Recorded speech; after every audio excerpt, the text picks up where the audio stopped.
Jennifer is absolutely right in that your audience has a very short attention span, and it's imperative that you understand your project so that you can properly sell your project, whether it's to me, to Jennifer, or an agent or anyone else. And you absolutely never know when you're going to meet someone who may be able to help you. My favorite thing is the elevator pitch. It's happened to me where, I'm just going up and down with my little salad at lunch, and lo and behold, I don't know who I'm talking to. He said, "Oh, do you work in this building?" "Yes, I do." "Do you?" "Yes." "What floor?" "La, la, la." "What do you do?"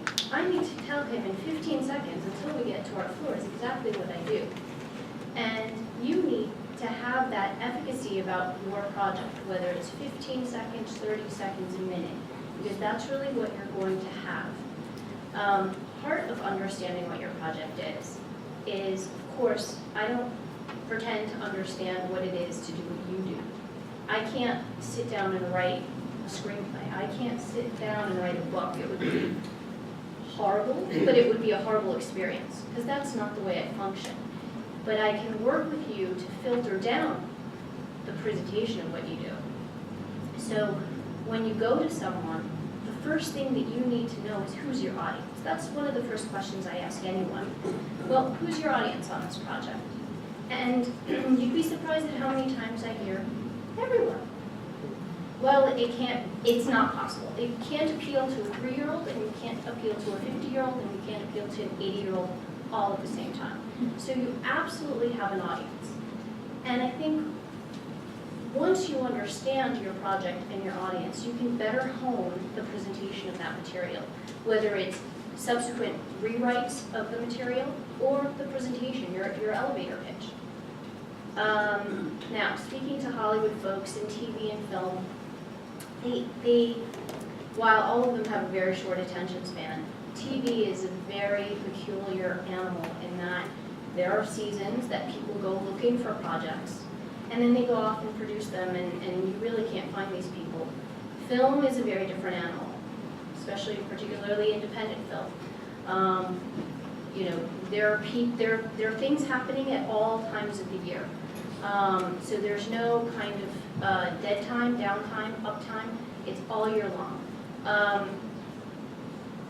You just have to be ready. I tell people you only get one bite of the apple. Make it the shiniest, sweetest, yummiest apple in the world. And I understand it's very difficult to separate yourself and sometimes have a very objective opinion on what your work is, because this is your baby that you've been working on for months or years. But share it with people that you trust. Share it with people that you believe have a reasonable taste level, similar to yours. And you really have to listen to their advice sometimes, even if it hurts. I make this joke, and some people find it funny, some people don't. And while we all want to think babies are pretty, some babies are ugly. It's just the truth. They might grow up to be beautiful, but in the moment they're not so pretty. So be open to the constructive criticism to an extent. You always have to be authentic, you always have to be yourself, and you always have to maintain the integrity of your project. But be open to the suggestions that perhaps you hadn't thought of before, because the creative hat and the business hat sometimes are very different, and you do have to wear both in order to get it to the next level. The other thing I would say is have a very clear idea of what your project is. I recently met with someone who came to me and said, I have an idea for a reality show. It's about X, Y, and Z. I've got 10 people signed up for it. They're ready to go. And it was very much a project. It was ready to be pitched. He knew exactly what he was doing. He knew exactly what it was about. He had the people signed up for it. He was ready. And then I met with someone else and she said, very lovely, I want to be on a reality show. And I said, well, what do you want to do? What do you do? I don't know. I just want to be famous. And honestly, I don't know what to do with her. I don't know what to do. So I, in a very polite manner, suggested that she find what it is that she wants to do in this world.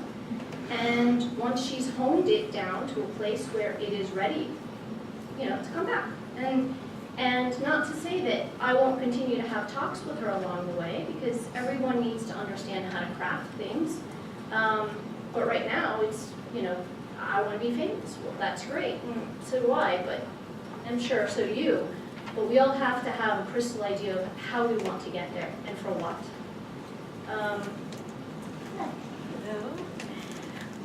Let's see.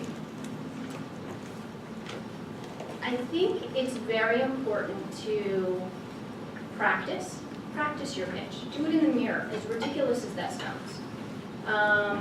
Having the confidence, understanding what you're saying, shortening it up. To be quite frank, I had to take my bio, that's 4 paragraphs long, and make it 100 words for this. It was the most difficult experience of my life. Like, I spent Friday night really in agony trying to boil my life down to 100 words. So I can appreciate how difficult it would be for you to be able to describe a project in 15, 30 seconds.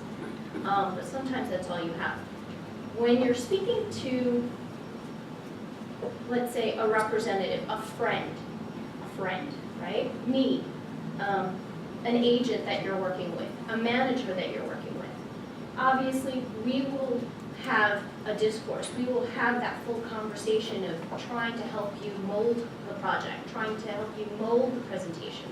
So sometimes it's okay to be a little bit off base with us, but make sure that the person you're speaking to is truly on your side of the equation, there to help you, and not someone who just wants to hear about a project, whether they're interested or not, and out the door they go.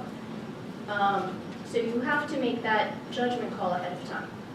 But again, weddings are a great place to meet people. You need to be able to do that, between songs and at the bar.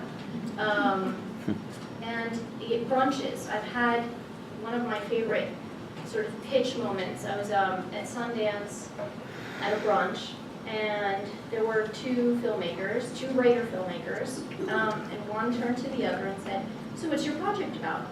And the other filmmaker said, "Well, it's a little complicated." Well, maybe not the best starting out sentence, because already they've checked out. And she hemmed and hawed and tried to get to a place, and she kept trying to describe the entire storyline.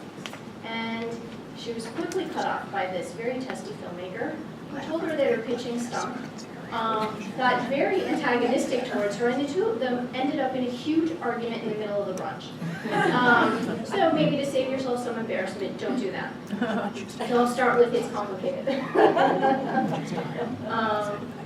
But I think it's really a matter of taking a pause from that creative space and saying, okay, how do I turn this into a business? How do I make this something that will appeal to a consumer, to someone on the other side? And as a general tip, more and more the industry is looking for multimedia projects. They want to see that there's a potential for a film, for a book, for a musical, for a number of different things, for a webisode, and you see more and more of that coming up. Right now, the most economical way of getting a project up and running audio-visually is through webisodes. 3, 5, 8 minutes, because the general public can't sit and watch more than 8 minutes. And once that gains traction, how many of these shows have we seen now cross over into network television? So I think that is a way that the industry is moving, where you kind of go from that 30-second pitch to maybe having that meeting where you get a 3-minute pitch, to now being able to present an 8-minute webisode somehow, and once that gains enough traction, perhaps getting it to a network. But that's what the industry is looking more and more for. These are interesting characters. Is there a spin-off possibility? Is there, a doll franchise here? Is there, lightsabers involved, kind of thing. So it's always good to understand that. And sometimes your project simply isn't a multimedia project. And that's okay too, but please understand that before you try pitching it as well. I don't think The Notebook is going to be selling action figures. A wonderful book, wonderful film, maybe not so much on the docks, although maybe Ryan Gosling could take care of that for us.